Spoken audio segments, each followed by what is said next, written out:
On an innocent child.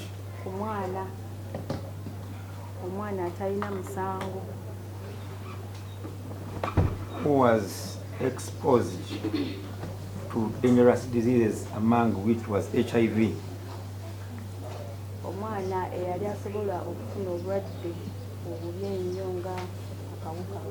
And at the moment, the child is undergoing the treatment.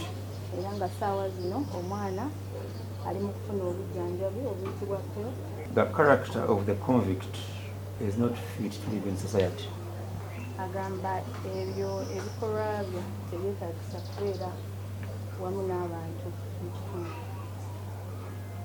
Innocent children need to be protected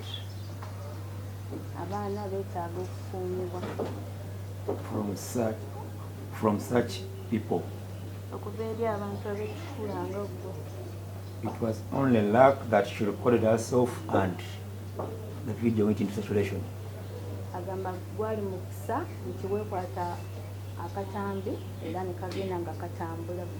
Otherwise, you never know how many kids have been exposed to such before.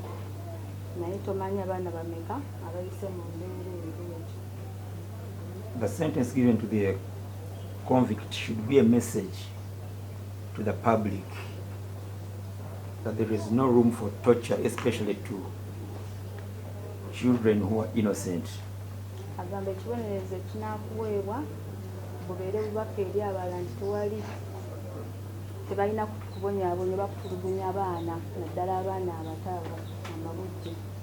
Your Worship, as the prosecution, if you are not contented to give the maximum of life imprisonment, we pray that at least we don't go below 30 years. Your Worship, the convict is a first-time offender. He has not wasted court's time by pleading guilty. Is there a prayer for any new sentence?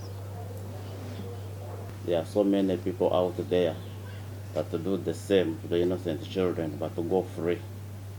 So the sentence shall serve as a message to those so many people like her, never to do such acts to the innocent souls.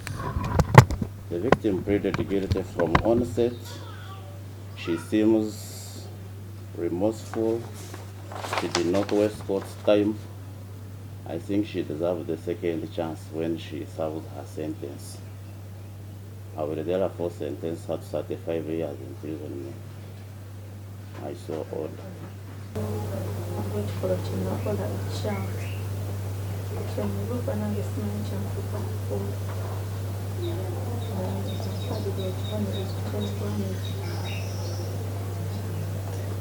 Bannange okusinziira ku mukazi kye yakola kintu kibi nnyo n'ekibonerezo ekyo bamuwadde kitono.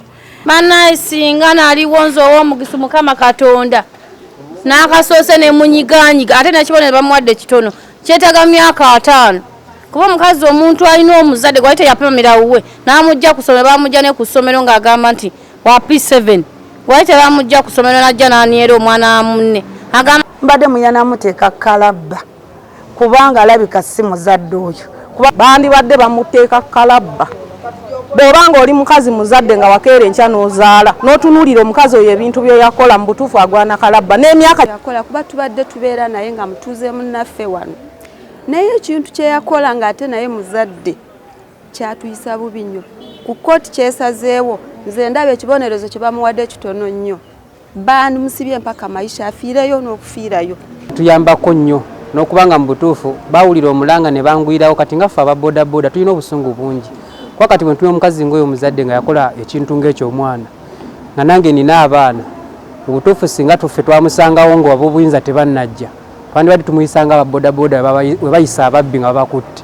Poliisi yandigenza okujja nga ffe twamaze okusalawo kkooti eyaffe ng'abantu ab'oku katundu. Ndi musanyufu nnyo olw'okuba nti ekitundu kyange kifunye obwenkanya n'emyaka gye bamusalidde kale mitono naye era naye ajja kubonerera n'abalala balabire ku oyo kuba oba oli awo buli omu alina omutima gwe bayinza okuba gye bali.